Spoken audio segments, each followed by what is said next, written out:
just get things going. My name is Joanne Fuller, and I am the Projects and Training Coordinator with the Ontario Federation of Agriculture. I am coordinating the Cultivating Local project alongside my colleague Danielle Sharman. She's the Farm Policy Analyst here at OFA. The Cultivating Local project is funded in part by the Ontario Ministry of Agriculture, Food, and Agribusiness. A few housekeeping items. Please keep yourself on mute as this is a meeting style workshop. We will ensure there are lots of opportunities for questions. This workshop will be recorded and will be available on OFA's Cultivating Local webpage. We also ask that you kindly keep your video off to keep the bandwidth low for our attendees with limited connectivity. Good morning and welcome to our 6th workshop in the Ontario Federation of Agriculture's Cultivating Local series. OFA has been a long-standing supporter of our members who are eagerly diversifying into new products, new market channels, and finding innovative ways to get their agricultural products to Ontarians looking for fresh, local food, flowers, textiles, and so much more. Over 30 commodity and agriculture organizations are members of OFA, and we are grateful to have their support on this project. Alongside many community and economic development organizations that have helped to bring this project to life. There are so many opportunities in the Ontario marketplace, whether you are a new farmer, the next generation of a farm family, an established farmer, a creative food or beverage entrepreneur, or you work closely with agri-food clients to make their business dreams a reality. We are thrilled you are joining us to learn more. With so many avenues to get agriculture and food products to Ontarians, we hope this workshop series will enable you to consider which opportunity best fits your business and products, and learn some tips and tricks from the many innovative farmers, food and beverage businesses that have taken the leap to sell directly to consumers. Ontario's agriculture, food, and beverage sector is ripe for growth, already generating over $50 billion in GDP annually and employing over 870,000 Ontarians. We produce over 200 commodities here in the province, and we know that number will continue to grow as we discover new varieties, new markets, and new opportunities to cultivate local. OFA is thrilled to be running this workshop alongside our partners. We hope you learn a lot today. I know I'm excited about this workshop today. And we do have one more workshop at the end of the month that you can tune into. Next, I'd like to welcome Krista Chapman. Krista is a consultant at Wilton Consulting Group. Wilton Consulting Group provides research and insights for the agri-food sector and rural communities. Krista and the team at Wilton Group are leading the planning and delivery of these workshops. They have been amazing during these workshops. So I'd like to introduce Krista. Krista, take it away. Thanks, Joe. Great introduction. And thanks everyone for joining this morning. We have a really great group. I think we have a little over 50 people joining us on this cold, snowy day. So thanks everyone for taking the time out of your day to join us. Great. So if you use the link there in the chat, you should see a couple of questions on Slido. First off, I just want to learn a little bit more about where you're joining from today. So there's a couple of options there. You can click where you're joining from, send that in, and then the results will show up kind of live on your browser. Looks like we've got a pretty great split. Lots of folks from Southern Ontario and from Northern Ontario as well. So it's great to see people there.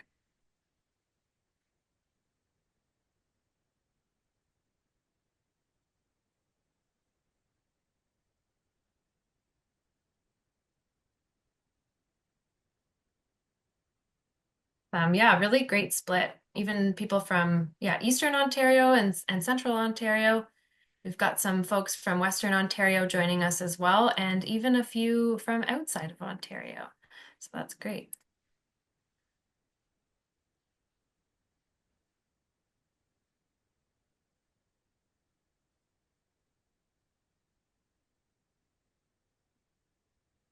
All right, we've got Jess here sharing her screen with the results. So thank you, Jess. Are you able to go to the next question? Wonderful. Thank you. So we want to learn a little bit more about who's on the line today and where you're at with your journey with selling local in rural and remote Ontario. So, whether you're not established yet, maybe you're just starting your research in this space, maybe you're in the early days of selling local in rural and remote Ontario, or maybe you've been doing it for a while and you're here to either share your experiences or learn specifically about a certain part of selling direct to consumer. Maybe you are here just learn more today. We have folks joining who don't farm but work within the agriculture and agri-food sector and support farmers. So that category might be where you fit in today. And I see a few comments in the chat here. There's someone joining, doing their research, so that's great. Great, lots of people here to learn, so that's great. I think we have the right speakers on the line today to share some information with everyone. And a lot of people who've been selling local in rural and remote Ontario for a while. So that's great. We have people with more experience on the line as well. While people are answering this question here, just for the folks who maybe have joined more recently, there's a link in the chat to go to Slido, which is what we are going to use today to ask some questions and use that for our Q&A as well. So you can click the link there and it should just open right up in your browser.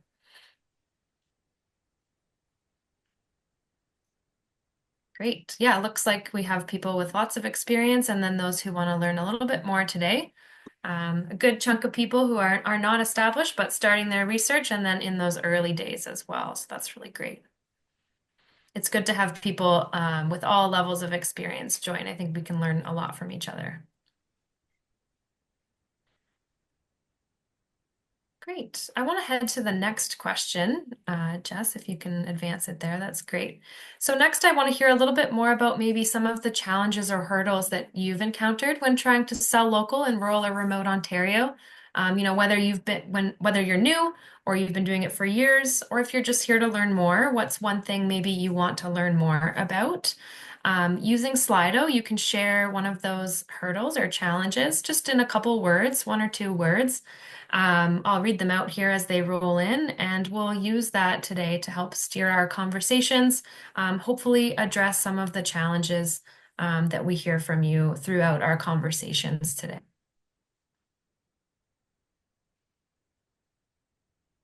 And I'll just repaste the link to Slido there in the chat. So that hyperlink there should take you right to the web page. So getting produce to market efficiently. Getting my name out there and being more recognizable, understanding regulations, that's huge. Transportation and access to markets. Yeah, people don't want to drive out of town to get produce unless the price is right. So drawing people to your farm or to your market is a challenge. Infrastructure and distant markets. Yep. Helping customers know we have great products to offer them. Yeah, that marketing piece. How do we bring people out to our farm or attract them to order from our farm business as well? So differentiation and managing expectations. That's great. Yeah, if you need maybe a little more time for delivery than other farm businesses, how to manage those expectations. There's no traffic on our road, distance, regulations. Some good points there. Finding abattoirs, that's huge. Understanding the climate benefits of shopping local over just price alone. So, great point there. And how you build that into your marketing and branding, I think is important. Red tape. Yes, that is a challenge. And a note there about milk products specifically. Getting space in abattoirs, getting hook space, really great. A comment there about the rich agricultural history. Absolutely. Spaces to sell over the last few years. It's great. Yes, managing customer expectations. Your farm can't be open 24/7, and how do we communicate that with our customers and manage those expectations? It's a great point. Um, Hopping on the current to buy Canadian buzz. Absolutely. That's been such a topical conversation these days is how we really leverage this opportunity to sell local and, shout from the rooftops that we have Canadian made local products that people are looking for when they're shopping. So that's a great point. Want to learn more about zoning, marketing, and sourcing Canadian pre-cut Christmas trees. Interesting. Okay, thank you. And wondering the market needs. So maybe trying to learn about your market and do that market research. This is great. Thank you, everyone. This is a really good overview of maybe some of the challenges and things that hopefully we'll get to throughout our conversation today. So we've made some notes and we have a lineup of great speakers today to help answer some of these questions for you. So don't close that Slido link that you've opened. If you look at your browser there, you'll be able to see there's a Q&A tab just on the left side of that Slido screen. To ask questions during our panel sessions today, just click on that Q&A tab. Enter your question there. It's automatically set to show up as anonymous. You can enter your name if you wish, but it will just set to anonymous there. Feel free, if you don't have any questions, that's fine. Keep that open anyway. You'll see the questions and answers come up as people ask them. And then what you can do is give them a like if you want to see that question answered. It'll upvote that question and then it'll help us prioritize the questions today. We'll do our best to get to as many questions as we can. But that prioritization will help us figure that out. And if Slido is not working for you, you're welcome to post in the Zoom chat itself, and I'll monitor that as we go as well. So that's great. Thanks, everyone. Awesome. Now that we've learned a little bit more about everyone here this morning, I'm pleased to introduce our first speaker for the day. So if everyone can please join me in welcoming David Thompson. David Thompson is the Vice President of Programs at the Sault Ste. Marie Innovation Centre, where he spearheads initiatives to foster innovation and drive economic development in Northern Ontario. With a strong focus on sustainability and agri-food technology, David leads programs that connect diverse stakeholders, strengthen regional systems, and advance the adoption of innovative technologies.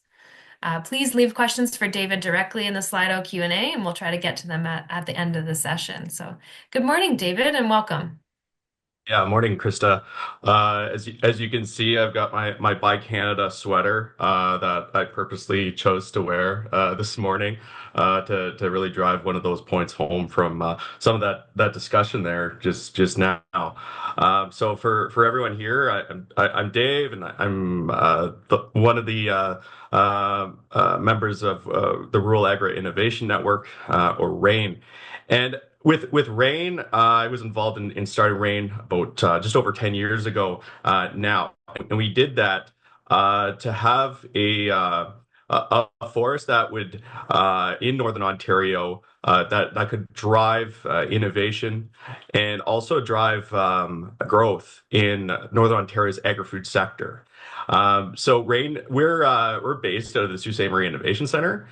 And with the Innovation Center as a RIC, we do have a lot of great supports for entrepreneurs, and along with that, we provide funding through different programs.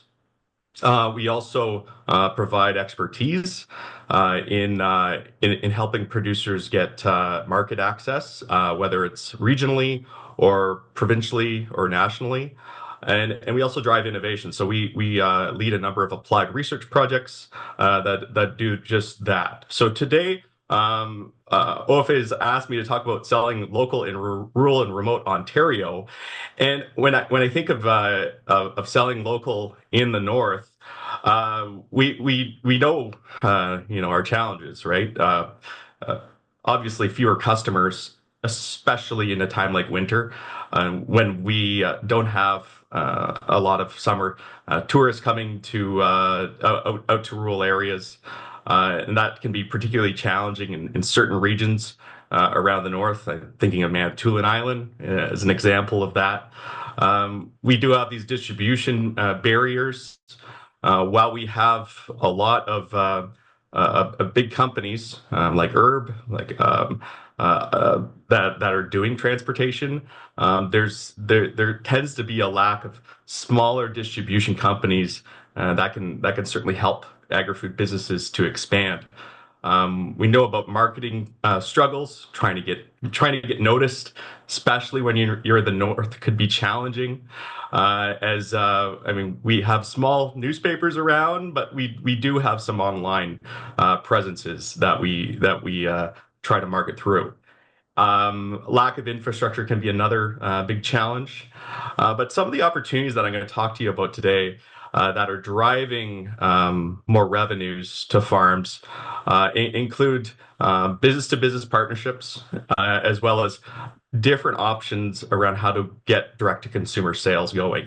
And one of the comments that was made when we were just having our introduction was the rising tide raises all boats. And I think that sentiment will come across within the presentation. So as you can see, in Northern Ontario, a higher amount of farms in the north sell directly to consumers. This is definitely higher than other parts of Ontario, and yet in the north, the majority are small farms. And so the strategy needs to be appropriately scaled to where a farm business is at. So one of the strategies that we've seen emerge over the years has been in aggregators. So an aggregator of what we know is an online marketplace that sells local food from multiple farms and processors.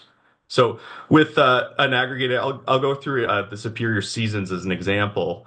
But ClickFork has been another one that's been emerged out of Levine that serves Sudbury and North Bay. And with these aggregators, they use e-commerce. So they use websites to schedule orders with customers, to do delivery logistics, and and farmers are using them because it can lower the marketing burden on a farm, and it can have a shared delivery logistics between a number of farmers, and there could be more access to customers, whether if one business is in Sudbury and they can sell to North Bay through an aggregator, it just widens the net. So one example is Superior Seasons. They're based in Thunder Bay. They started out of a farm, Bellis Farms, which is a U-Pick farm outside Thunder Bay, and they diversified by starting a local food marketplace website. And so they partner with other farms around the region, and so they're getting product as far as from Wawa to Dryden, and they also do subscriptions as well of product. So a customer can sign up for a subscription of multiple products that get packed into a box. And what we see with these aggregators too is that they're investing in infrastructure themselves.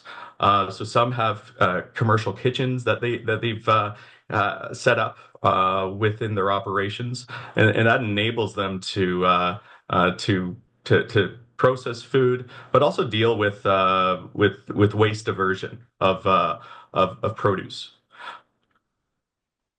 Uh, to sell to aggregators, what I would caution is that you should know your numbers to ensure that the pricing that you've set for your wholesale pricing covers your costs. NoMafra has some tools around cost of production budgeting. There's numerous tools online for this as well, but I would start there. But marketing still matters if you're selling through these aggregators. So I would encourage, professional photos, a polished logo and producer photos makes a big difference for those aggregators to help you sell the product. And you should understand the structure before getting into it, because some aggregators could have a co-op model, or they could be privately owned, and we've seen both across the north, and that may change how fees are structured and how margins would work. And now another option for farms that we've seen as a trend is becoming the destination. And I'll go through a few examples, but having a destination really enables a farm to keep more of that profit by offering a U-pick or farm stores or experiences on the farm, and two, along with this, it widens the your ability to make more partnerships as well with other businesses to increase business to business sales as well. However, going down this road, it's yeah, there is a lot of factors that include having additional staff on site, increased insurance liability coverage. If you have some events like that are coming up on your farm, and you have weather or adverse weather, that could really impact your revenue. Local bylaws as well may restrict certain activities, so there could be special zoning bylaws that are required, and it can require significant investment, both capitally as well as marketing. So Thompson Farms in the Sioux, outside the Sioux, is one example of this. They've invested in doing events really well, doing weddings, doing other. They have wine tasting. They have a U-pick. They have a corn maze. They have such a different variety of things at different times of the season to capture more customers on their farm. And as you can see, they've invested heavily in this operation, and it has become from like an individual farm doing it to a number of investors in Thompson Farms as well. And so this certainly is a model, but it's capitally intensive as you would think for an operation to be sustainable. Another example from our region is Gilbertson's Maple Products, which is certainly one of the top destinations I'd say in our region. Now, it's interesting what Gilbertson's has done here. They have their production of maple syrup in the same building as they do have their pancake house and their retail operation to have it all under one roof. And so it's a large operation, about 50,000 taps of maple syrup. But they've crafted like this whole experience where people can come see how maple syrup is made in the facility while they're waiting for to get a table to enjoy their pancakes and maple syrup. Algoma Highlands is another one out of Wawa. Now, with their story, is a large wild blueberry farm. They have this awesome waterfall just behind their farm, so the Magpie River. So when people come to the farm, they find out about the waterfall, or they actually have to go through their operation to get there. And so they've diversified into doing wine tastings. But what has really driven their success has been trade shows. They go to the Royal every year with the Northern Ontario delegation, and that really helps to connect customers who are doing traveling across Ontario. So to get found and scale successfully, the big thing is having the farm products that can scale to really support the visitor demand, to ensure that you're on a growth trajectory for meeting what that demand is going to need to be to for you to really invest in your business.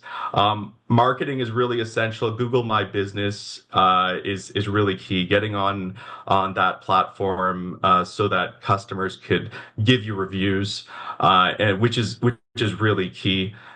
Using email marketing for follow-ups after visits and social media. That's a big part of what drives success nowadays. And if events are going to be part of your business model, and alcohol, really finding out what is really required for those for the permits and around the insurance coverage liability, because it can be a very significant cost for a farm to be able to cover that throughout the year.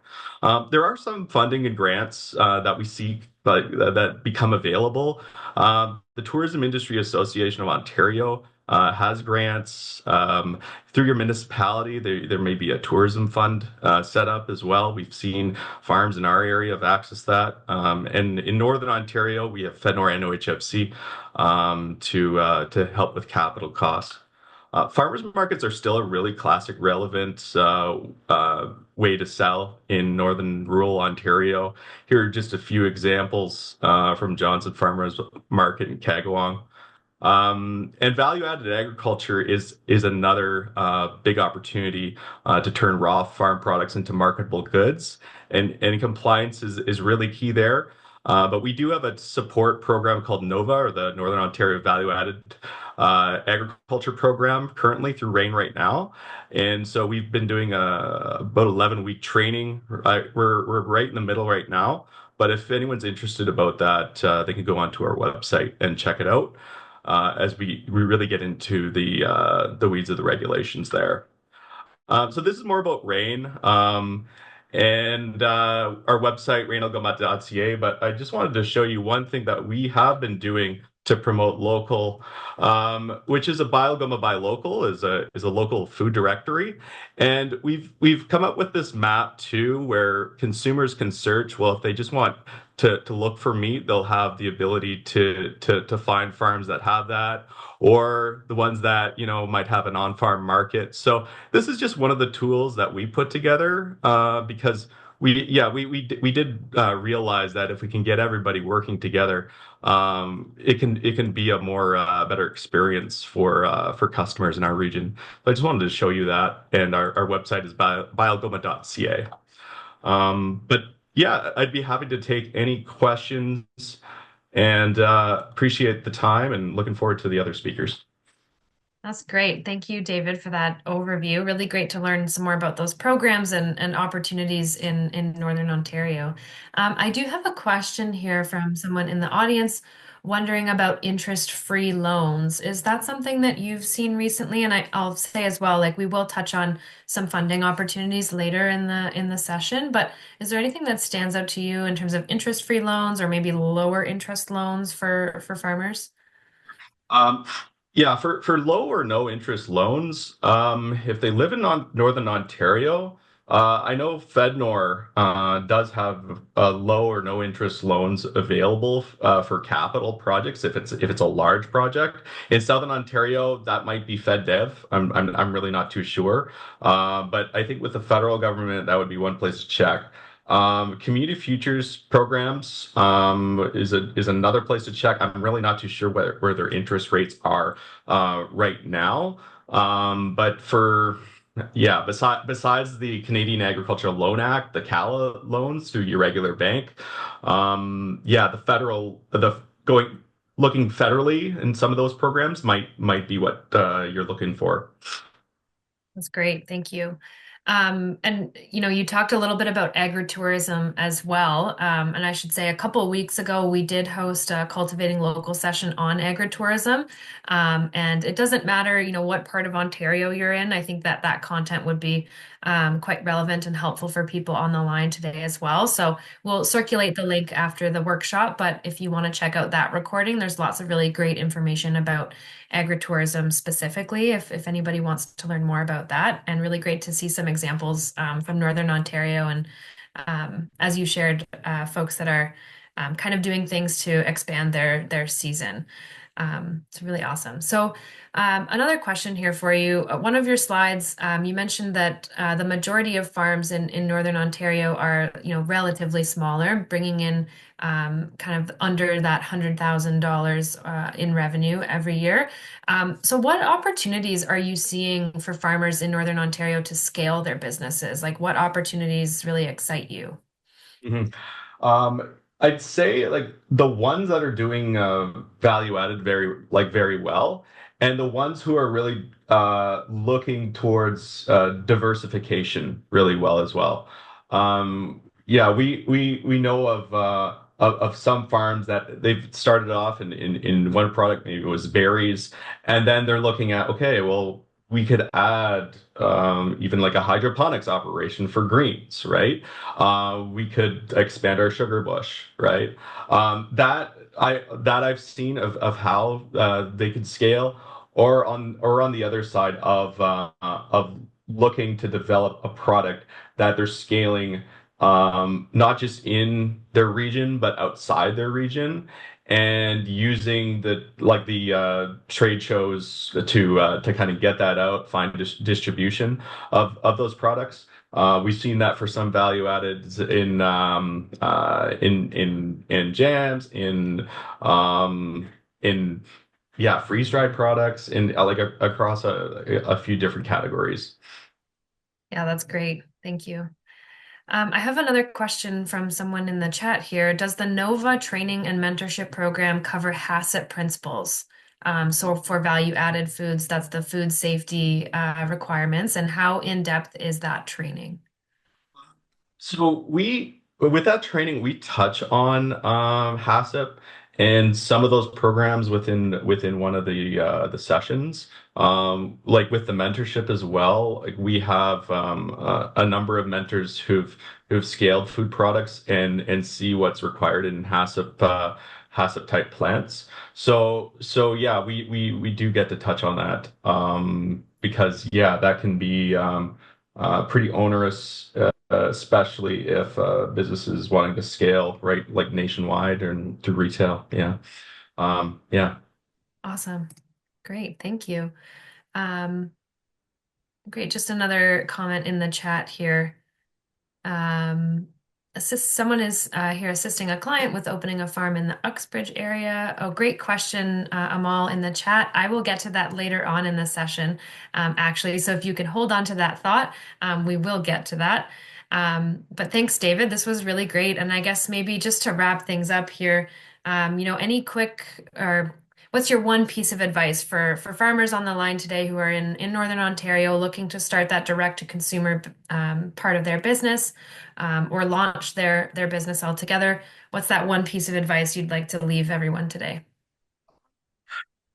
Do your research and do a business plan and get somebody you trust who like has scaled business or open businesses to really give you feedback on that plan. Because like a lot of the times we just see people just kind of winging it, right? And really not taking the time to get feedback. So like if you're from the north, feel free to connect with us. We know a number of mentors, but that would be my advice. That's great. Awesome. Thank you, David. That was a really great overview. And when we follow up with folks from this workshop, we'll be sure to share David's contact information as well, so you can reach out directly to him. Thank you so much for joining us today. That was great. Awesome. So next, I'd like to introduce our next couple of speakers for a panel on growing your direct-to-consumer farm business. So I'd like to welcome Jacob and Nancy to the conversation. Jacob Murray is a co-owner and operator at Topsy Farms in Ontario. He holds a BA from the University of Waterloo and has 38 years of experience in sheep farming and wool production. Topsy Farms has consistently embraced environmental sustainability, exemplified by the introduction of forest walking trails and the Connect to the Land program in 2018, allowing visitors to experience the farm for free. Topsy Farms' notable achievements have been widely recognized, with features in HBO's The Last of Us, The National Observer, the Ottawa Business Journal, Global News, Blog TO, and the Globe and Mail, Toronto Sun, and The National. So great to have you here, Jacob. And Nancy Frey and her husband, Alain, from farm in New Liskeard. The largest major city, North Bay, is almost 2 hours south of their farm, and they don't have any major city centers close by. Nancy and Alain started their farm-to-table business back in June of 2020 after a devastating barn fire forced them to rethink their beef cow calf farming business model. At the time, they were in their mid-50s, underinsured, and wanted to rebuild something. They started by taking their ground beef and stew beef to the local farmers market in downtown New Liskeard. Then they added pasture-raised chicken, pasture-raised pork, and turkey from their daughter's farm. Today, they also make beef tallow beauty products. Demand was so great that in 2022, they built a small store building on their farm. Welcome, Nancy and Jacob. It's great to have you both here today. Thank Hello. you. I'm going to start Hello, everyone. off. I'll pass it over to you, Nancy, if you want to share more about the Bro family farm and a little bit about your journey. Sure. And as I listened to David say about doing market research and having a plan, I don't know that we did too much of that, unfortunately. We kind of pivoted fairly quickly after the barn fire, and the demand was there, even though that we have a town, the closest town to us has two butcher shops. So, and one of those butcher shops sells local meats. So, but we learned very quickly that we really needed to collaborate with other farmers, create that network to bring more products. And I think that has been part of the key to our success, is working with a group of farmers. We have at least a dozen farmers that we're working with currently, and bringing in more products to become that one-stop shop in our area is has been really key. And then recently we're pivoting to the tallow products, as you can see in the bottom left corner, developing that. And I'm in the midst of all the Health Canada regulations right now, and learning about that whole process. So there's a lot of work in this stage of things, but we think it's a good thing to use a waste product and bring a value add to the business that way, because there's much better margins in that than there is in food. Yeah, absolutely. That's great. Thanks for sharing and great photos of your farm as well. And Jacob, can you tell us about yourself and maybe the story behind Topsy Farms? So in 1972, a boatload of draft dodging, peace loving, back to the earth, dirty hippies started a farm on Amherst Island, which became Topsy Farms. Now, communes die out through sex and drugs and free love. That doesn't last. But the people who stuck around were the ones who worked hard, because meditation is great, but it doesn't fill the woodshed. So I was born in the early 80s, and what Topsy was from then for the next 20 or so years was primarily a sheep farm. So we would raise the sheep, sell the lambs when they were almost a year old for meat, and essentially just sustain. Sustain was the goal. Now, in the 90s, we realized we were not getting enough money for our wool to cover the cost of shearing, which really spurred some innovation. My dad, Ian, really took it upon himself to explore what options value added for wool could mean, and that led us to starting our wool business here on the farm. And we opened an online store. We had like dial-up modem, with the old beep beep and boo boop sounds. We converted an old ice hut, much like with Nancy getting the on farm store. We called it the Wool Shed, and folks just started coming by. We have experimented with going to trade shows and not going to trade shows, and we've had hits and misses along both of those lines. And we would love to share our experience, and we are very happy to be here. And for anybody following along, for the participants, please, on your whatever social media you have, follow Topsy Farms. Send us a direct message. We would love to be able to interact with you. As David said earlier, the rising tide, it does lift all boats, and we don't know everything, and we are super excited to learn from other people. So thank you for this opportunity. Yeah, that's great. Thank you both. And I want to start off with a question. I think maybe you both touched on it a little bit. And Nancy, you said you didn't really do your market research, but you certainly did, because you found your market and you've grown so quickly over the last 4 years, so 5 years. So maybe I'll start with you, Nancy, and then go back to you, Jacob. Maybe can you tell us a little bit more about how you initially found your market? So whether you feel like that was, market research or not, like how did you find your people who were looking for your products? Yes, and in some ways we did market research. I mean, we knew that farm to table was working in the rest of the world. We knew we had to do something to make the farm more profitable. Beef farming in 2019, when the barn fire happened, really wasn't making very much money. It's changed a bit today, but we also knew that pasture raised was becoming really important to the consumer. And because of the fire, we were forced that year to raise our chickens on pasture for the first time. We always were doing the family food program, and we saw the improvement in the bird health from raising them on pasture. So it kind of happened organically. And I guess I don't have any training in marketing, but it's a gut thing for me more than anything. And I'm lucky that way that I just kind of have a gut thing that I listen to, and responding, getting the sense of what customers want, always talking to the customers, getting the feedback from the customers.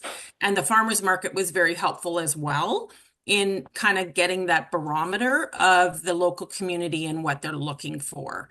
And that's kind of how we did it. It was gut, it was customer, it was feedback, it was farmers market at the beginning that really gave it to us in terms of what direction we need to go. Yeah, that's great. And Jacob, what about yourself? I just wanted to start by saying, Nancy, I'm so sorry to hear about the barn fire. That Mm. I can't. We lost a barn in the early '70s, like before I was born, and I know that the impact of that really, like, it changed the trajectory of the farm. And my dad said it took the life out of their ambition at the time. For us, our equivalent of the barn fire happened in the early 2000s, which was when one of our animals was sick and died, and we took it for autopsy to the vet. Mistake, and it was discovered to have the disease called scrapie, which is a reportable illness, like for the CFIA, the Canadian Food Inspection Agency.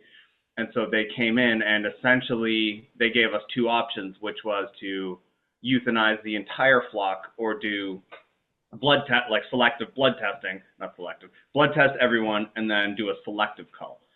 So that was what we did in, I think it was like 2005, 2007, somewhere in that range. And that was an enormous turning point for us, because we could have either just folded up the tent and quit, or kept going. A couple of years later, some of the founding partners retired. They, like, arthritis in the hands and all of that, and that was our second kick at, do we fold this thing up or do we keep going? So the retirees retired, and then my mom, my dad, my sister, my brother, and I, and then a couple of friends decided, let's keep this thing going. And from that moment, from that disaster, we had to kill more than half of the flock. We had to euthanize 700 sheep on the farm. And that moment really propelled us, because if you jump out of an airplane and you don't have a backup parachute, like that one better work, because it's either that or it's disaster. And it really clarifies your thinking when you're between success and homelessness. And for our farm, we have not yet achieved success. Krista, I gave you some of the numbers. We're reaching, what did I tell you? Like 3 million people a month right now on our various social medias. And we're far from okay. So we've learned a lot, and we have some stuff to share, but there's also a lot of stuff that we have yet to learn. And I don't think that I've actually answered your question, but that's a little piece of how we've gotten to where we are currently. Yeah, no, I appreciate that, Jacob. And yeah, it's good to acknowledge those moments that feel very pivotal. Like you can go one way or the other and learn from those challenges. And, having those different market channels can be a really helpful backbone for your business. So really glad you shared that story. So thank you. In terms of, selling direct to consumers, building and maintaining those strong relationships is very important. So I'm wondering if you could both share some of the strategies that you found most effective in building and maintaining those strong, loyal customers that return to your business again and again. So maybe I'll flip it back, and Jacob, I'll go back to you, and then back to Nancy. So because we had the meat sales to start out with, we already were familiar with and had experience with like direct to consumer interactions, and that like that has maintained to this day, where that one-on-one touch really makes a difference, and it doesn't matter what new media or social media platform comes out there. Word of mouth will always be the most powerful thing, no matter what. And taking that extra 30 seconds or 3 minutes or whatever it is from your busy day to answer someone's question, or open up the shop even though you're trying to go out and feed hay, like whatever it is, you take that time one person at a time, and it builds. It really, really does. It does have a snowballing, cascading effect in the positive. So I would say like that, like for us, for Topsy Farms, it was a gradual build up of one customer at a time, and jumping on the new trends, being early adopters of social media and those different things as they came online, but never forgetting that individual connection is the most important thing you'll ever do. So if someone comments on, like, especially Facebook or Instagram every day, my mom, who is now retired from operations of the farm, she's going to answer every single question, and like in a very personal way. So you develop. We never use the word following. You develop friends using the new tools to expand farther and further. Yeah, that's awesome. And I love that analogy of that the snowballing effect. Like every customer matters, and from each of those customers, that word of mouth is so important. And then from there, more word of mouth. And so these things don't always happen overnight. Nancy, I'm seeing a lot of head nodding, so this must resonate with you as well. But what strategies have you found most effective in building your customer base? Yes, I really enjoy Jacob because he's saying some very, very good things, and I can relate to them. I think for, top quality products is super, super important. And for us, going to all pasture raised turkey, pasture raised chicken, pasture raised pork. The bison that we have in store as well is actually grass fed, grass finished. But that pasture raised protein piece, and staying hyper local, like all of our produce is super close to home. That has been really valuable in developing that quality local brand that people are looking for. Social media, of course, has been really, really important. And I've used our social media. We have a website that was really important as well. I felt to have the professionalism. I think a lot of farmers make a mistake of not doing a website, and just thinking social media is enough. But I think the website's super important. Now, we don't sell the meat per se through the website other than the bulk purchasing. We are looking at e-commerce for the tallow products, but we still drive people to website to sign up for newsletters and that sort of thing. And the newsletters, which we just started last January, is, I find, really, really valuable. And we experimented with AI writing newsletters, but trust me, they want to hear my voice. It takes a bit of time and it's a commitment, but I enjoy writing. And I enjoy telling stories about the farm and about staff and those sort of things. The newsletters drive sales. We do it every second Wednesday. It'd be great to do it every week, but at this point, we just don't have the capacity. But newsletters have been really important. And then the excellent customer service, that face-to-face interactions. Our staff are really engaging and well-trained and knowledgeable and personable, because we have 3 staff now. So yeah, all of those things are really, really important to building that loyal customer base. Yeah, it's great. It's like an ecosystem of different ways you can speak with your customers. And Jacob, I saw a big thumbs up when Nancy started talking about her newsletter. Is that something that you use in your business as well, that you found some good success with? Oh, 1,000 billion%. Yes, I would absolutely echo what Nancy said about the newsletter. For us, everything we do in terms of growing the business is driving people to sign up for the newsletter. It is the single most important marketing strategy and tactic to turn likes into purchases that we have, that we'll probably ever have. And it is that personal touch. When you get somebody's email address, that's a very intimate thing, and it should be treated with respect. So we tell people we'll never spam you, and the nudes we send will only ever be tastefully lit. Yeah.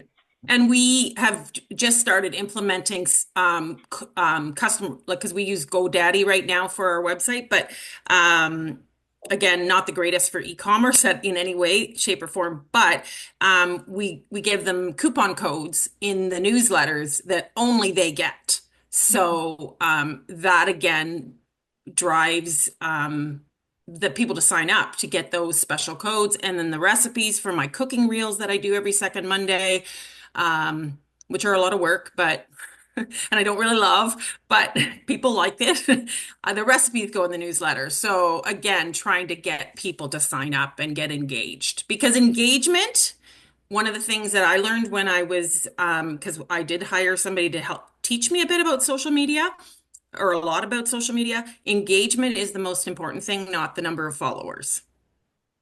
Yeah, great point. And I think we've touched on some of these things, but it's something that we've heard a lot. And we heard this morning when we asked people on the line today to share a bit about their challenges, and advertising and marketing and drawing people to their farm was a challenge. So I know you talked about the newsletter and your like the real engagement behind your farms.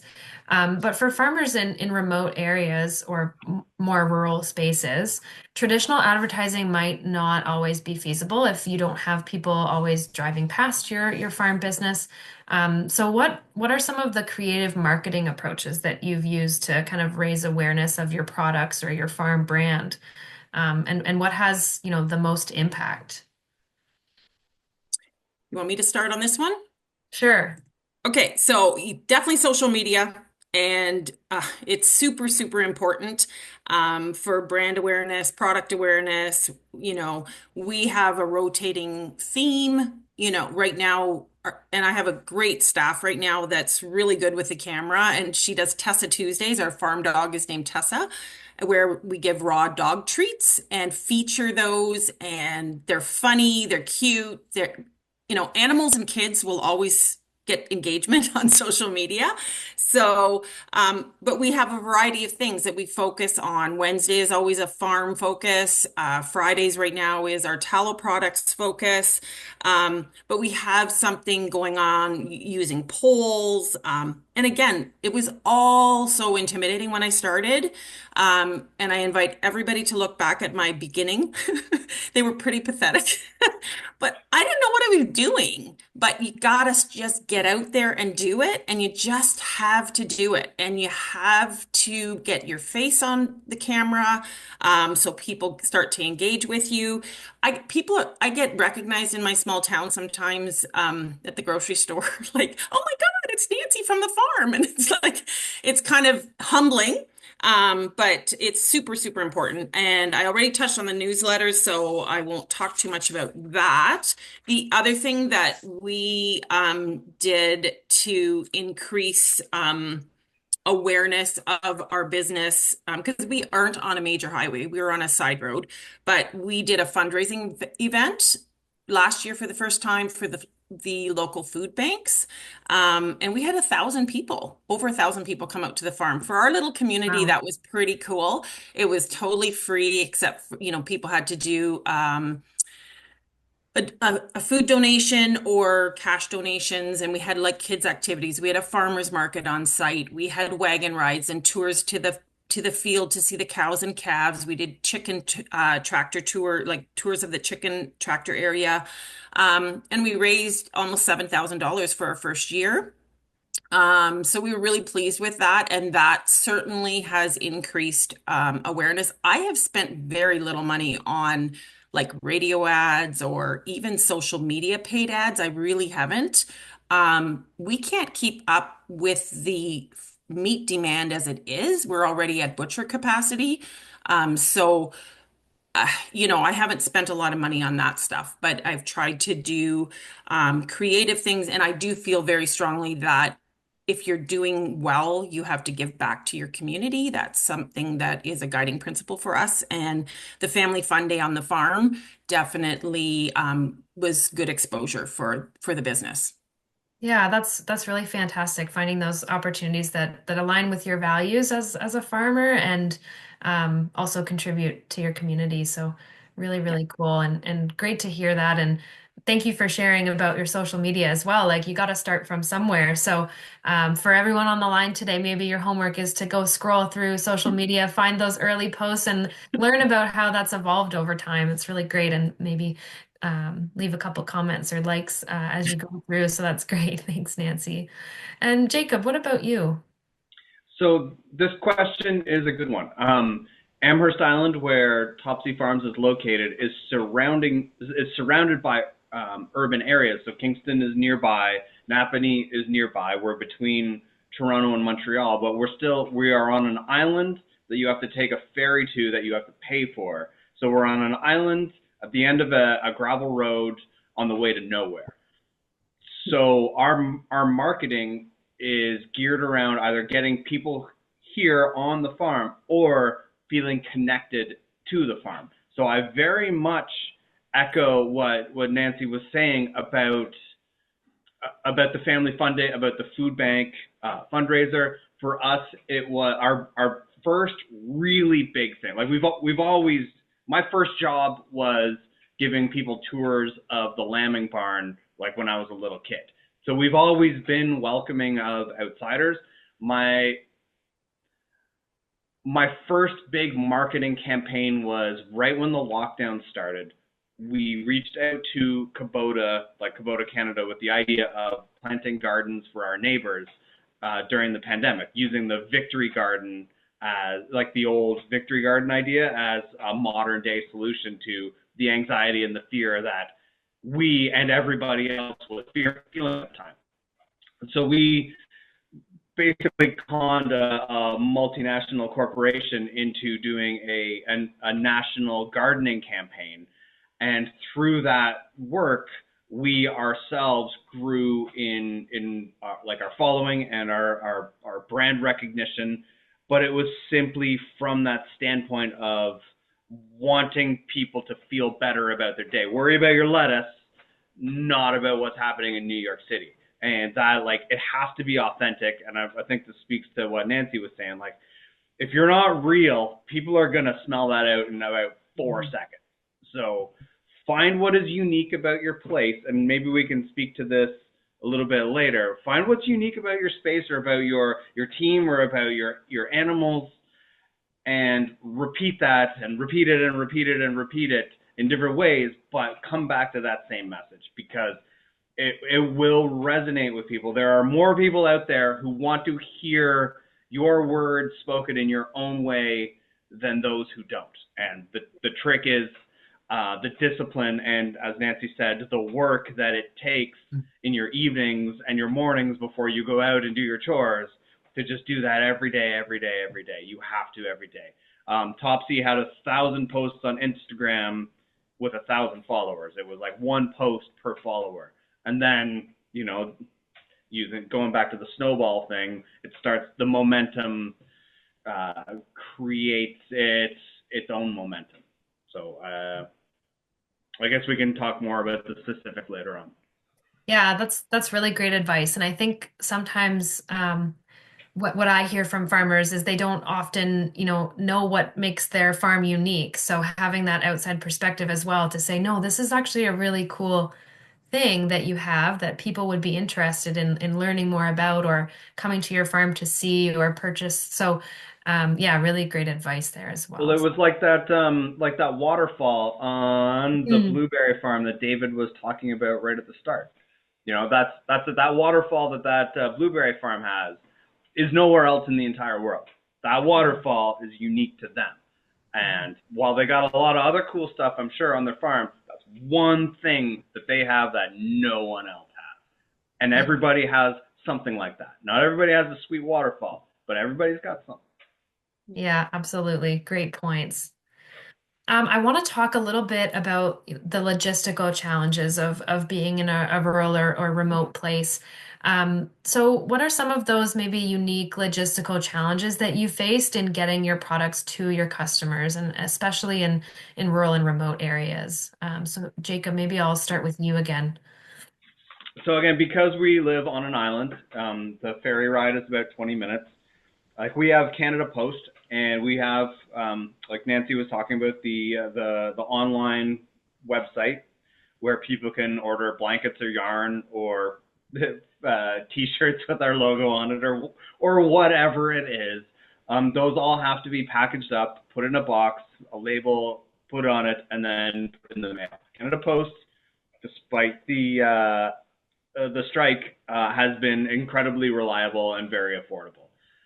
But we're on an island, and as it comes to Christmas time, like Q4, from whatever that is, October to December, that is our best time of year, and people want their stuff yesterday. So what we do here on the farm is when that buying season ramps up, someone is taking a trip to the mainland Canada Post every single day. You know, it's like throwing boxes in the back of the hatchback, or on really busy days putting the utility trailer on the car. And it's just, that is what you have to do, because like the meat sales will never keep this place going by itself. We learned that very early on. That was just sustainable, and everybody had outside jobs. What we're doing now is we are experimenting with using the farm as its own labor and money supply for the people who live and work here. That's a really difficult thing. In order to do that, you have to hustle, and you have to be willing to sacrifice those early mornings and those late nights. Otherwise, you have side jobs. You know, if everything's a trade-off, everything's hard. You just have to pick your heart and pick your trade-off.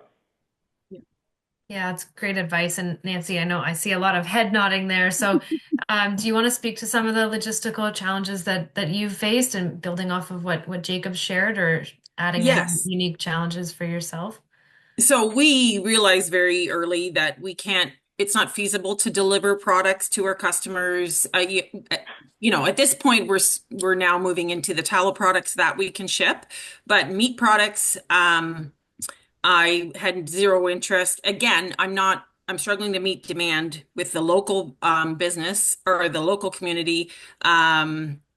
So why would I ship meat? It doesn't make any sense. And the margins are too slim. It doesn't make any sense. And delivering with the geography of Northern Ontario and the sparse population is just way too expensive. So, but what we have done, and we have it laid out very clearly on our website, is we do deliver kind of along the Highway 11 corridor where we travel for other purposes. So we do hit the North Bay market, which is 2 hours or an hour 45 south of us, because we offer approximately every 2 weeks. And it's approximate because it's when we go to see our grandkids in Callender, which is just south of North Bay. We then load up the CRV, sometimes with as many as 10, good sized orders. We're developing a fair market in the North Bay area because of that. And then we meet in a central location. So we meet at the North Bay Mall. We have a specific spot that we meet every single time, and our customers know that. We still charge a $10 delivery fee. And then we do offer direct to door in North Bay for 25. It's high, and that's intentional. My local delivery is also $10, and I only do it when I'm driving to town. I never do deliveries if I'm not going to town for groceries or some other purpose. But I keep it at $10, and that's very intentional because I can't afford to run around, and I don't have time to run around or pay staff to run around to do deliveries. It's just not feasible. And I much prefer the customer comes to my store, because if they come to the store, they spend more money because they buy more things. So it's absolutely, and we get people driving from Timmins, which is 3 hours north, Kapuskasing, which is like 5 hours north of us. People will drive the distance and come if you have enough product and and you've marketed it in a way that they're engaged with, they will drive. And in Northern Ontario, there's not a lot of options, and people are coming from great distances. So that's kind of how we handle the whole logistics of getting products to customers. We try to make them come to us as much as possible. Yeah, that's great. And like you said, maybe don't sweat that delivery challenge out the gate once you build your customer base and you can get people coming into your farm. And yeah, that's So excellent. many times, I think as farmers and as human beings, we limit ourselves based on our own internal fears. And we have to and I fight it every time I do a price increase when I look at margins, and I see so many farmers underselling their products. You know, I see it so often. It's such a problem that farmers feel they have to, lowball everything in order to get the market. And I think we have to get away from that mentality. I work in finance. I'm resigning from my director position, to go full time on this thing. But I understand finance, I understand numbers, and we have got to stop selling ourselves short as farmers because we do it all the time. And it's such a problem, and it's our own internal fear. And it's hard because you constantly are afraid they're not going to buy. I'm the highest beef in my area. I know I'm the highest beef in my area, but there's a reason for that. It costs money to do what we do. Yeah, great points. Thank you. I want to talk a little bit about digital tools and platforms. How have you incorporated technology into your farm businesses to reach customers or streamline your operations? And, are there any specific platforms or tools that have really been game changers on your farms? So Nancy, maybe I'll start with you and then we'll go back to Jacob. Okay, I'm just going to touch on a few things. Right now, we're using Square when we go to farmers market and the store point of sale, and also for invoicing for delivery orders.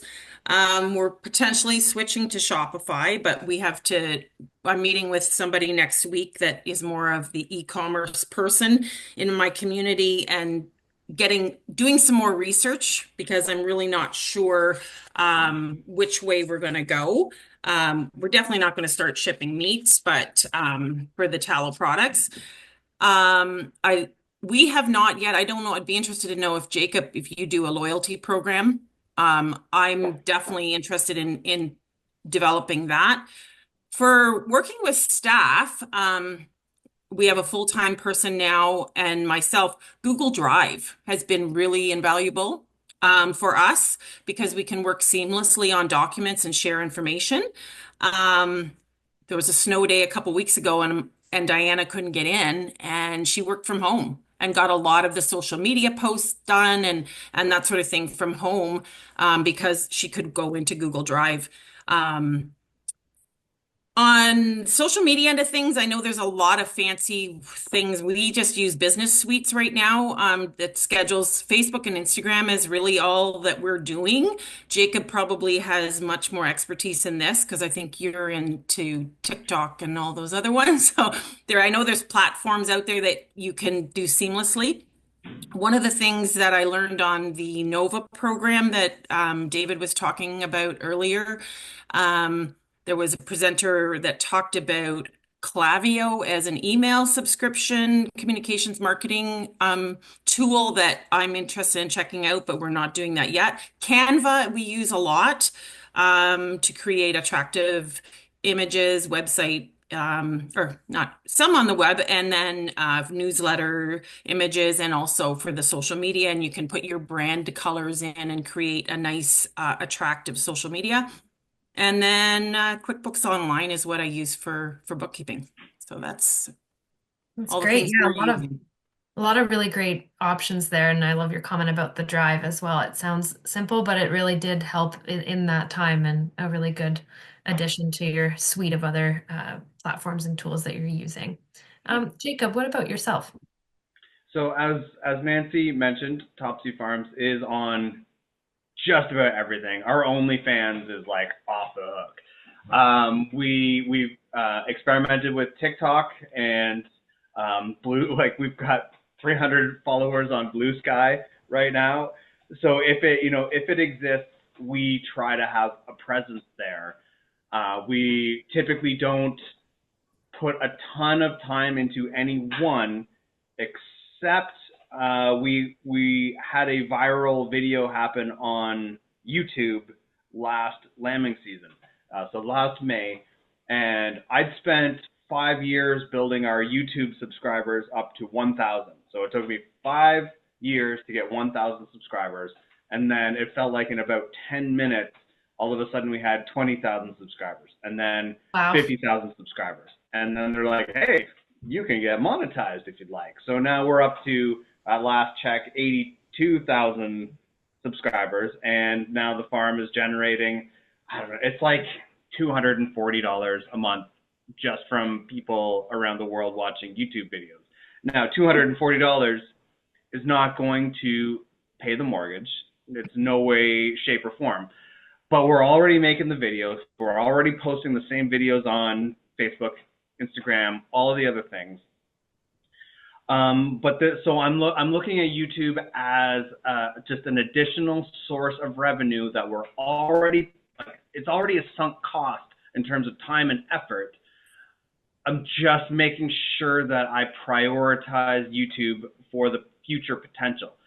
So in terms of like new people starting out or people who are doing this but struggling, my greatest piece of advice that I can offer is figure out, like, if it's not going to be you taking the videos and editing and posting or writing the stories and taking the photos, find someone on your team who likes that. Find someone on your team. I don't care if it's your freaking grandkid.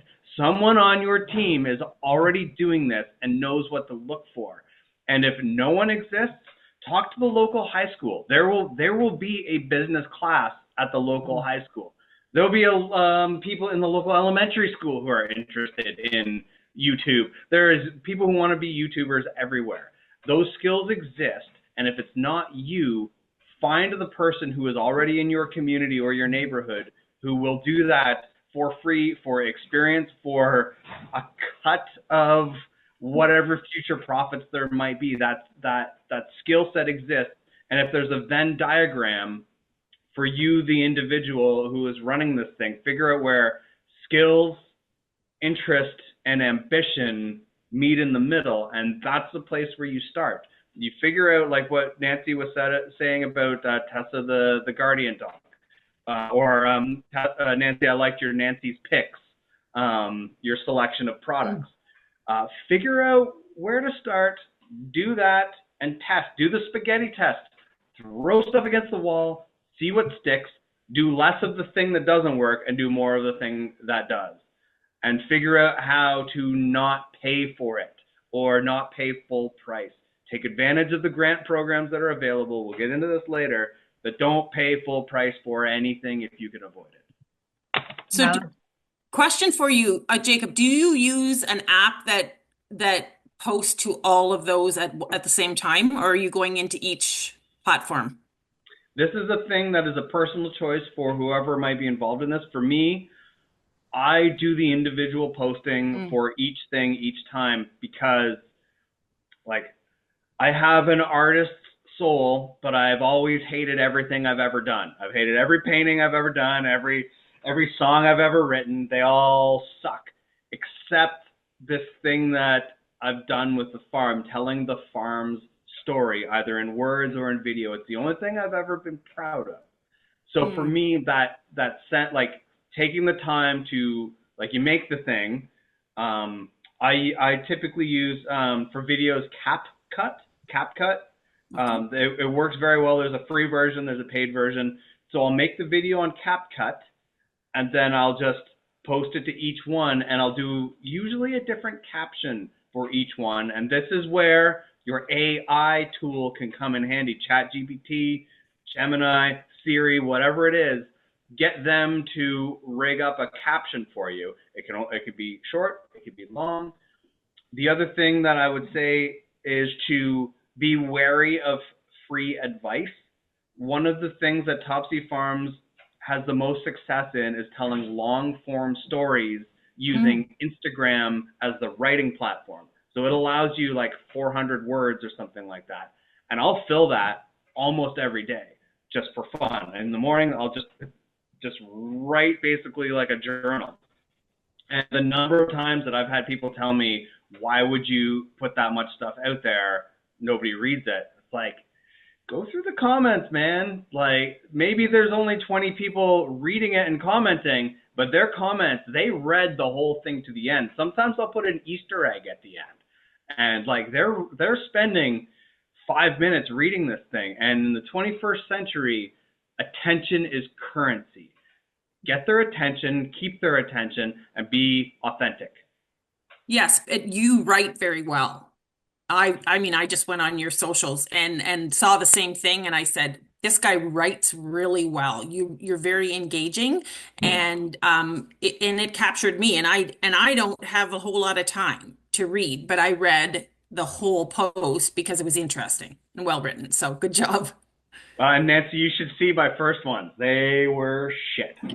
So, as you said I about your own understand. thing, like practice, you know. Thank goodness we didn't have an audience when we started out. My mom had an Instagram account before I knew what Instagram was. So I from her I inherited, it was like 3,000 followers, which, this is like 2018. That was a lot for Instagram. So I was fortunate to have that, and that feedback, you know, I like words of affirmation are one of my love languages. So I love to go through and read the comments, and it jazzes me up for writing something the next day. So, Yeah, that's awesome. Really, really good advice on social media as well and that engagement. I'm just mindful of our time because I do want to get to our next speaker for the workshop session, but this has been such a good panel with really great conversation. We have a couple of questions from the audience. What I've done is I put one in the chat on Zoom actually, and then there's another one around social media there from Sharon. So what I might do, Nancy and Jacob, if you have a couple of minutes after this panel, maybe you can type a response to those folks just in the Zoom chat if any ideas come to mind. But really quickly, maybe just in 2 or 3 words or less, I just want to give you both an opportunity to share just one piece of advice you'd give to farmers on the line today who are beginning their journey with selling direct to consumer. Just a couple of words. What's your one piece of advice? And amongst the already awesome advice that everybody's gotten from this conversation so far. So Jacob, I'll start with you. Give, ask. Great. Love that. And Nancy. Ooh, I'm not that succinct, but hire an expert to teach you skills you don't have, or find somebody that knows how to do what you need help with. Awesome. Podcasts are a great free tool for that. But yes, 100% echo what Nancy said on that. 100%. Amazing. This was really great. Thank you both so much for joining us today.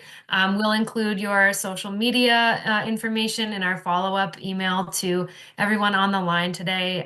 Thank you so much for your time. This was great. And next, I'd like to switch gears and welcome Angela Pollock to the conversation. She'll be talking to us about direct sales strategies in rural and remote communities.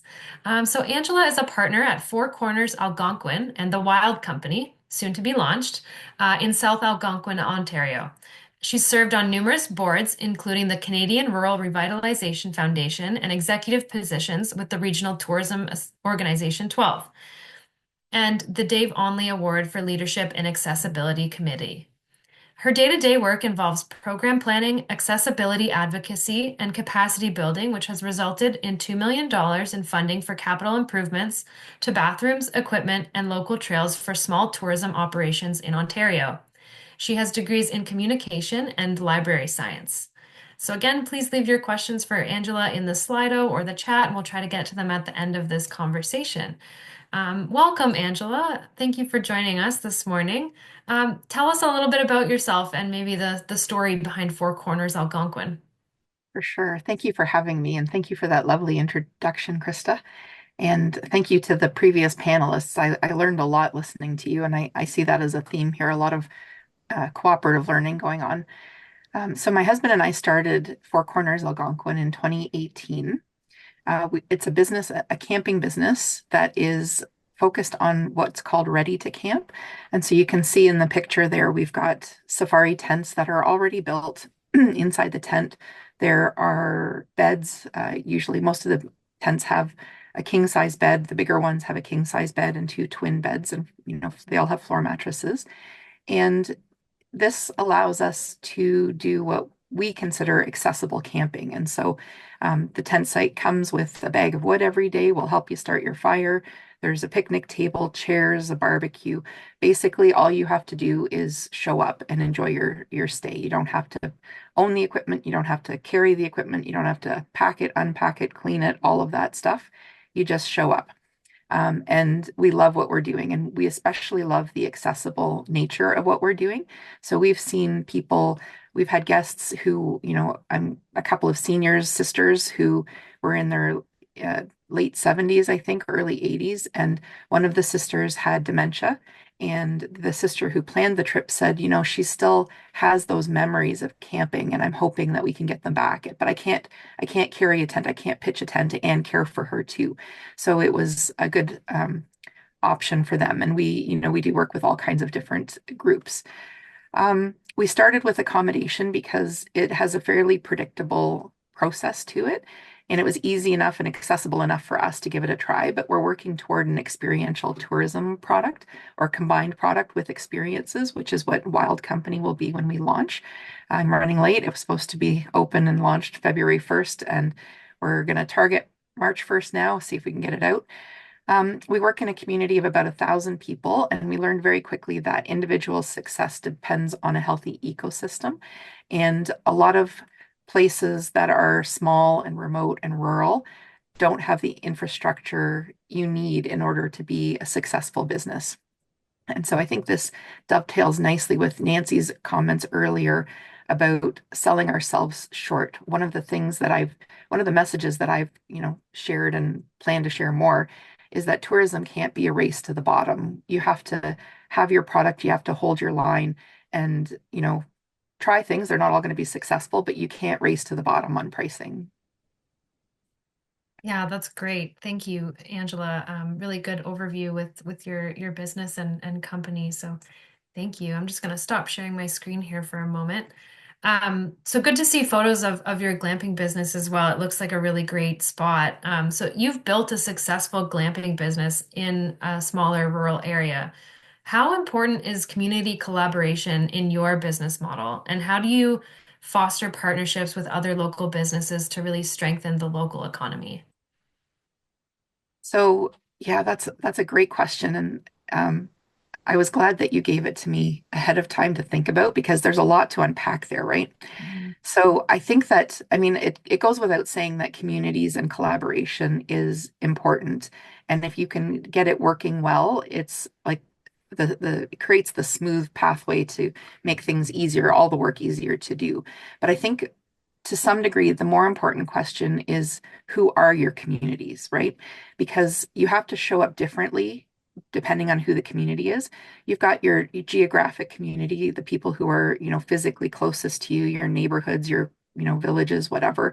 But you also have your family, you've got networks that are, wider associations. And so it's important to know who your community is. And another thing that I've heard from the other speakers is this idea of authenticity Mhm. to bring to each of those communities in order to challenge them, to work with them, but also to challenge them to do things that are in the community best interest. One of the things that I've discovered working in rural places, and I don't think it's not really a discovery. I think people, know this wide and far. Rural places are steeped in sameness and there are competing demands and interests. And if you are doing things that are disruptive, then in a place that doesn't isn't receptive to change, sometimes, well, the challenge will increase, right? So there's lots to do there. And I think that goes into the title that you've given our talk here about building bridges. And I use a metaphor of bridges and roads to talk about this.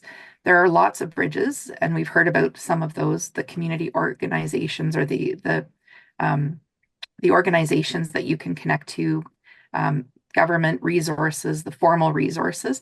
There's tons out there. We've heard about a few, and I'm sure there's lots more out there. And they change constantly, right? The grants, what's available now is not going to be available next week, or things that aren't available now will come available. But do you have the roads to get there? And that's one of the things that is a real challenge, I think, for people. The roads are the informal resources. And the question is, do the roads meet the bridges, right? And sometimes they don't. If you have local policy, that can be really supportive, but it can be impacted, the ecosystem can be impacted by things as, challenging or simple as internet connections and that sort of thing, and ability to fill out forms, willingness to stick with it because it's hard work. And I think that the lesson here, to go back to the beginning, which is calling me a successful glamping business, I think we've had some success, but success is really relational. It's not fixed, right? So you're successful in comparison to what? Are we successful in comparison to what we want to be? Probably not. Have we had successes? For sure we have. And so if you choose comparison points that are, measured and appropriate, then you can have success almost every day in everything you do. And that is like adrenaline to keeping the machine going, right? Instead of, instead of focusing on the things that you're not good at or that you don't like. I can really relate to the comment about hating everything that you've ever created. I think a lot of creators can relate to that too. So you get to tell the story how you want, right? And if you focus on the successes, then it builds momentum. And the other thing I would say is that when you're a small business operator of any kind in rural Ontario, success is a snapshot in time. And so sometimes the win is just refusing to die, right? You have these great wins where you're growing and you get that viral video and you're like, woohoo, and you're on top of the world. But not every day is that easy. And sometimes you just have to hang in there for the next day.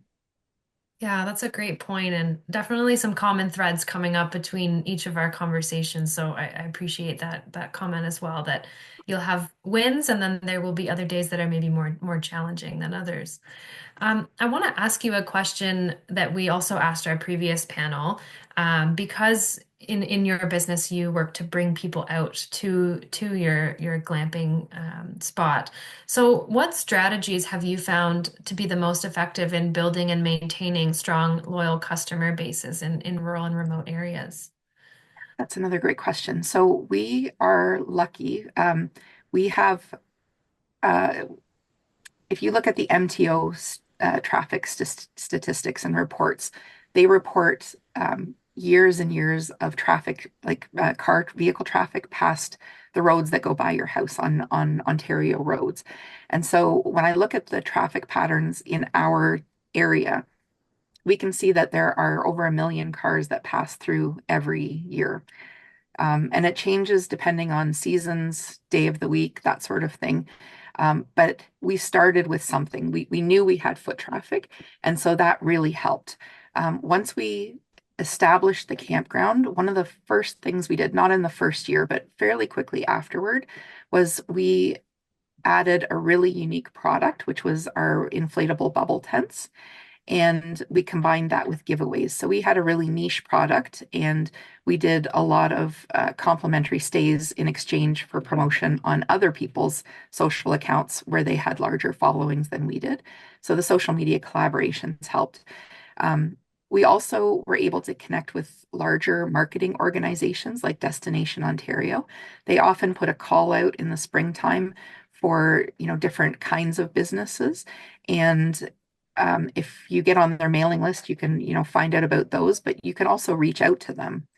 And then, to echo what the other folks have said earlier here, outstanding customer service is probably your best bet, because you can get people to your facility, but if you don't treat them well, they're not going to come back, right?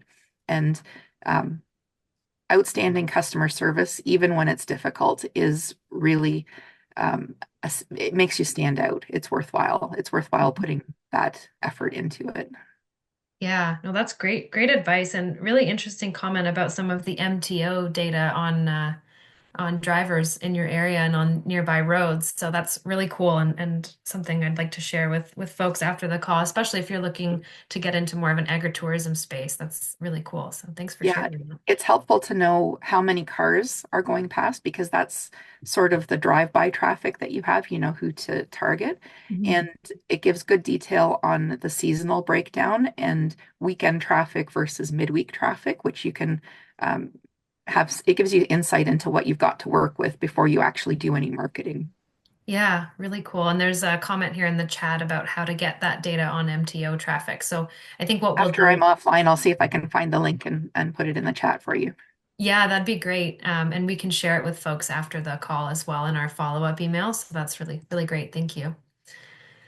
So I want to talk a little bit about some of the challenges you've faced maybe when operating your tourism business in such a rural area. How have you navigated issues like infrastructure or accessibility, and attracting visitors to less traveled locations? So, one of the, yeah, there's a bunch of challenges. I mean, I feel like that's sort of the whole job of an entrepreneur is Mhm. problem solving. And so, impact is really difficult to measure when you're in a small place. So, I look at census profiles, I look at public data, but it's really like there's not a lot when you're in a place that's only 1,000 people because for privacy reasons, Statistics Canada can only um, give aggregated data. So one of the challenges, one question that I fielded recently, for example, was the um, work I've done through our local business alliance that we've done has impacted about 40 kilometers worth of trails. And trails are our lifeline in our community to winter tourists and summer tourists as well, people who come in on ATVs and snowmobiles. And the question from the community was, have you been able to measure an increase in the traffic? Like, do you know that the new trails, the better trails are bringing more Right. people? And sadly, I can't answer that question because other than anecdotally, because we don't have any way to measure traffic from year to year. And there's some sources online, for example, where users of a particular site, um, they allow their phones to be tracked, and so you can see. I forget what it's called now. I'd have to look up the name of it, but you can see it's a heat map of where people are going. So we can see in our community where people are canoeing on the lakes, what the routes are. We can see where people are going on the trails, which ones are more popular, where they stop and get off, or where they come back, but I can't compare it year over year or day to day, right? Mhm. So there's a lot of ways of measuring things, but it's difficult to access when you don't have money and you don't have a larger, organization that's funded to be able to do it. Um, I would say another challenge is bureaucracy and advocating for constructive policy, because a lot of places they just don't have um, the capacity to invest in tourism policy documents. So it's challenging to work with that because all of that does when you have to take your focus off of your business to build the ecosystem, it diversifies your attention, right? Like I would really prefer to be focusing just on my business. But you can't let some of these bigger things go. And I would say also another thing is that we're impacted by larger travel patterns, and we don't have the capacity yet in our community to be able to impact that. So, for example, we're in the Regional Tourism Organization 12 catchment area, which is called the Great Canadian Wilderness. They mark it under the Great Canadian Wilderness. That area is Muskoka, and so it covers Bracebridge, Parry Sound, Muskoka, a much bigger area where it's much more established. It's got much more support. More people show up there. During COVID, Muskoka was full when businesses were allowed to be open. And we actually saw a lot of overflow come to our more remote region. We're an hour and a half from Huntsville. So we saw people willing to travel further. But now that the peak demand has tapped off, Muskoka is not full anymore. Our community is not seeing as much of that spillover. And so the dynamics are really, they're variable, they change. I feel like rural places need so much more support than they're getting, so much more support than is available. And I would say that we find ourselves in a spot where we're trying to do more and more with less and less until we've somehow convinced ourselves that we can do everything with nothing at all. And, you know, that's not a sustainable model for doing anything, right? And at that point, self-care comes into play. Are you taking care of yourself? Are you Mhm. um, are you able to show up in your communities as your best self? Um, to end on a good note, what I will say is that we've had a number of big wins through our nonprofit organization, our business alliance, which has supported local businesses. We've been able to push um, almost, well, I think it's close to $1.5 million out dollars out to local businesses for accessibility improvements. So we've got motels that have accessible bathrooms now. We've got accessible suites. We've got various businesses that have new bathrooms so they can welcome people for farm tours and for Mhm. different kinds of clients. And our most recent win is that we've become eligible for the Google Ads grant, which gives our organization $10,000 a month in free Google advertising. And so we're just now rolling out advertisements for the winter season for our businesses. And the hope is it's probably going to take us about a year, but the hope is that in that year we'll be able to see and measure what effect it's had and then tweak it and actually get some concrete help to our businesses. But it's expensive. The grant writing is hard. It takes time.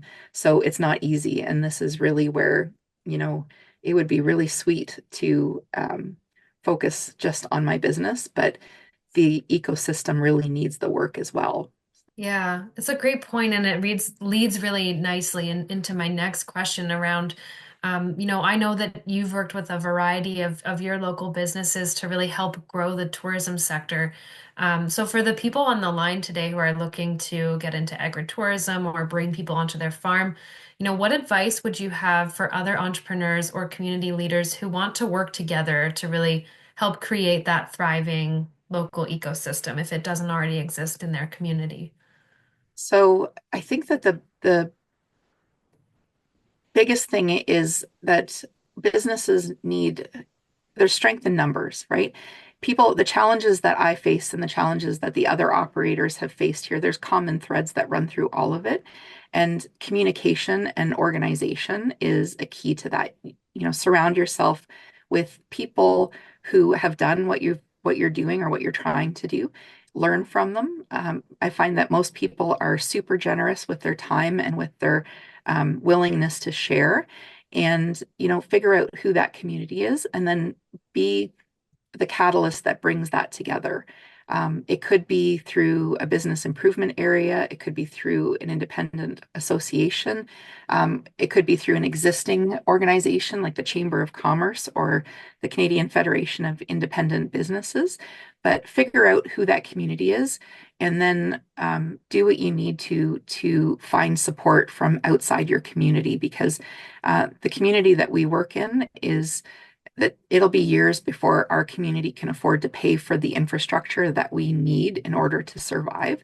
So you really need those outside connections, the warm and friendly connections that are, closely connected to you are great for sort of day-to-day challenges. But when you're facing something that's really big, you need to go outside of your community for help. And there's lots of places out there that are resources for that sort of thing. Yeah, that's great. Great advice.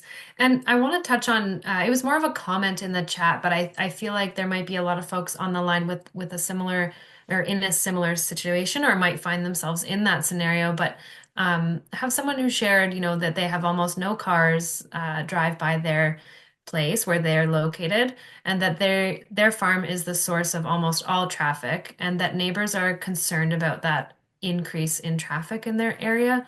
So what advice would you give to folks on the line who might be dealing with that challenge, and what advice do you have for people to work with their neighboring farms and talk about how that might change some of their in rural places if you're bringing people out to your farm more and more often, and you might be the source of that local traffic. Yeah, that's a really great question, and I don't have a really great answer for it. What I can say is make sure that you're compliant with your local, and provincial rules in terms of, entrance ways for your facility, adequate parking, that you can handle that, as much independently as you can.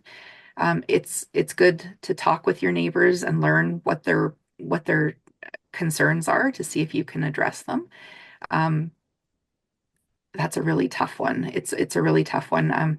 We have in our community, we have a lot of, as I mentioned, a million cars that pass through, but there's a lot of people who are concerned about not growing too big or not getting bigger than we are. And, on some level, that kind of a concern is fundamentally incompatible with living next to a provincial park. So there is no easy way. I think that local policy is an answer there. Make sure that the policy supports um, what you need to do, or make sure that what you're doing is supported by local policy, and do the best to um, try to accommodate whatever you can. And then if it's an ongoing problem, again, turn to outside resources for helps, people who have more expertise in that area than maybe you do. Right. Yeah, good advice.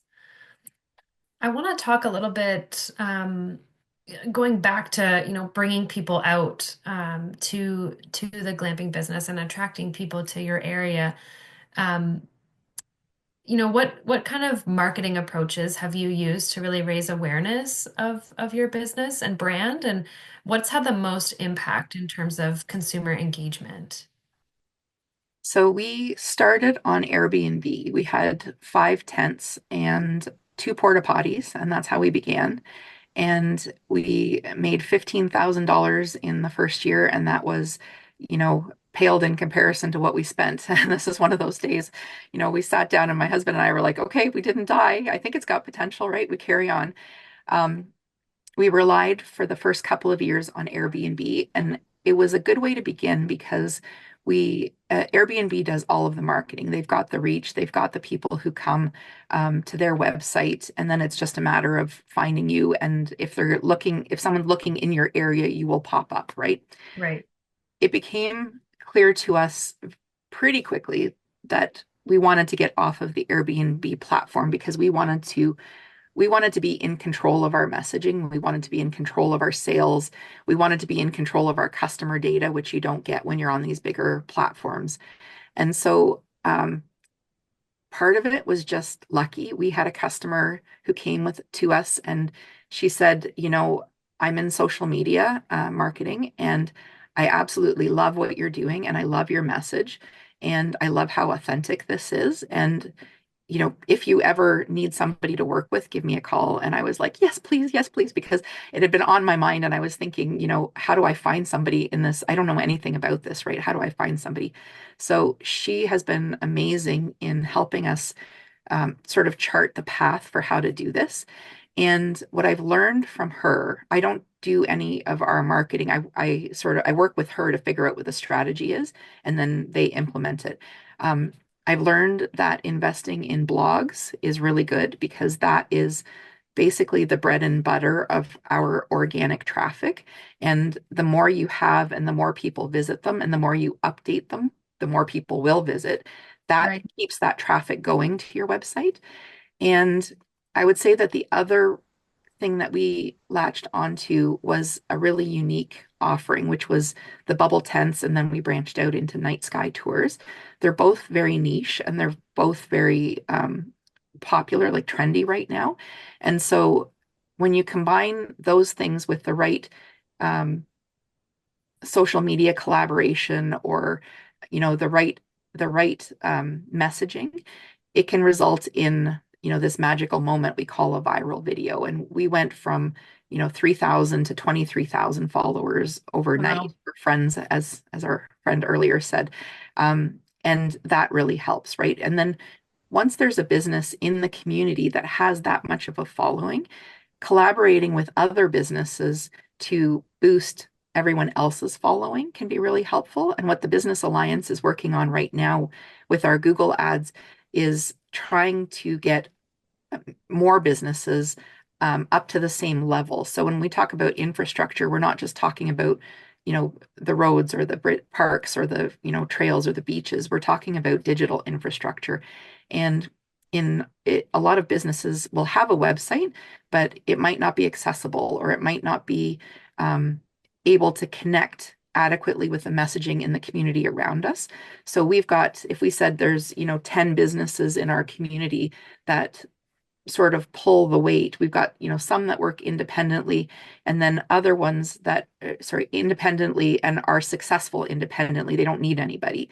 But we Right. also have these other little businesses that need to get to the next step. And it helps when we're all talking together, but we can't talk together when the websites can't connect, right? If people aren't liking and following everybody else's posts. And so part of our challenge right now in our business group is to figure out how to help people build a website that can connect with the system that we've started to create, right? And so we're doing that by connecting people with funding and grant money and trying to make it easy for them to find people to do the work and so on. But it's challenging. There's a lot of challenges there for sure. Yeah, and I love that. I think like there's a lot of themes coming through our conversations today, but that um, collaboration between other local businesses is so important. That rising tide lifts all boats analogy that we've heard a few times now. And then to your comment about the support that you've had in the marketing space and finding someone with the skills and ambition who's really keen to help there. It doesn't always have to be you. So drawing on people who are keen and excited about what you're doing and who can help you. I think that's just such a great piece of advice for people on the line. You don't have to do everything yourself. I can't believe how quickly our time has flown, but I want to ask you, what's one piece of advice you want to give to farmers on the line today that are in more rural and remote communities, who are just beginning their journey with selling direct to customers? So I have two pieces of information I'd like to share. One is this is not a linear journey. It's going to be up and down, it's going to be side to side, and it's okay. That's normal. So if you feel like you should be more successful than you are, and you're finding it harder to get there than you thought, it's okay. It's okay. And be kind to yourself. And the second one is I'm always open to talking. And if you have a moment, maybe to put up the slide, you can see my email there, the second slide. Um, Reach out and, I don't know if I can help you, but I'm happy to have a conversation.